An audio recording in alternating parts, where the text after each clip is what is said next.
This gaming computer only cost me $400. Here's everything I used and how you might be able to build a computer just like this one. The first thing you need to figure out is what CPU platform you want to be using, Intel or AMD. If you're using AMD, which I highly recommend, especially for this price point, you would want to go with AM4, which is actually what I've gone for with this computer. I ended up using a Gigabyte B350M non-Wi-Fi motherboard with a Ryzen 5 2600X CPU.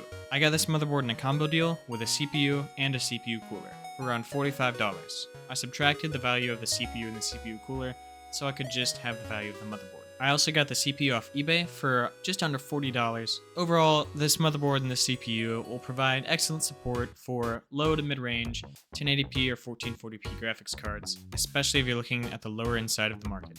The worst CPU on this platform I would consider getting for a build in this price range would actually be the Ryzen 5 3500. The CPU has 6 cores, but 6 threads as well. It's just not that great for multitasking, but it'll run games just fine. And for the RAM, I just went with a generic 16GB kit with 3200 MHz off Amazon.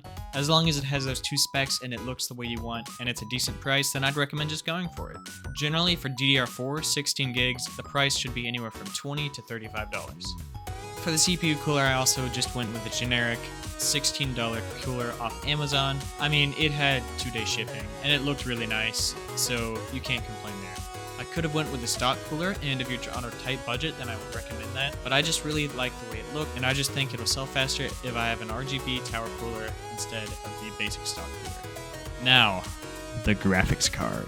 I went with the GTX 1070 8GB model that I got off eBay for around $70. It was a pretty decent deal, and the GTX 1070 can play almost every modern day game in low to medium settings depending on what resolution you're using, which is 1080p or maybe even 1440p low in some titles. But it's definitely a solid card if you're just starting to get into PC gaming, and especially for a build that costs around $300 to $500.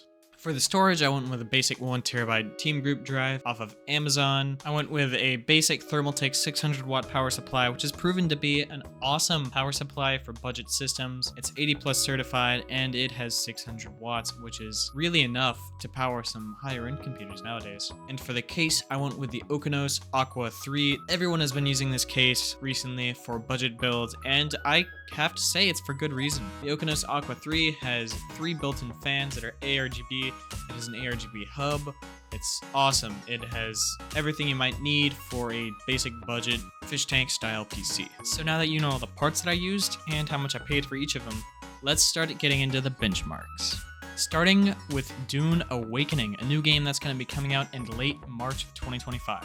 In Dune, we ended up having an average frame rate of anywhere from the low 80s to the high 90s, with medium to high settings and 1080p. Now moving on to Marvel Rivals, a new 6v6 third-person shooter that is actually pretty demanding. In Marvel Rivals, with the settings set to Ultra and FSR enabled to quality settings, we got an average of around 60 FPS, which is completely playable. Now, I would turn it down to around low to medium, but it looks nice nevertheless, and it's completely playable if you want to get competitive in Marvel Rivals. If you're interested, here's some FPS estimates for some other games. So, should you build a computer like this? Well, if you are for sure that you have around $400 to build a computer and you know for a fact that you want a computer, yes, this is a very repeatable and very awesome system for the price. It's like, it'll play anything you throw at it and have almost no problems, especially at the lower settings. But if you just don't want to build the computer, then I'm actually going to have this exact computer listed in the description on Jawa for around $500.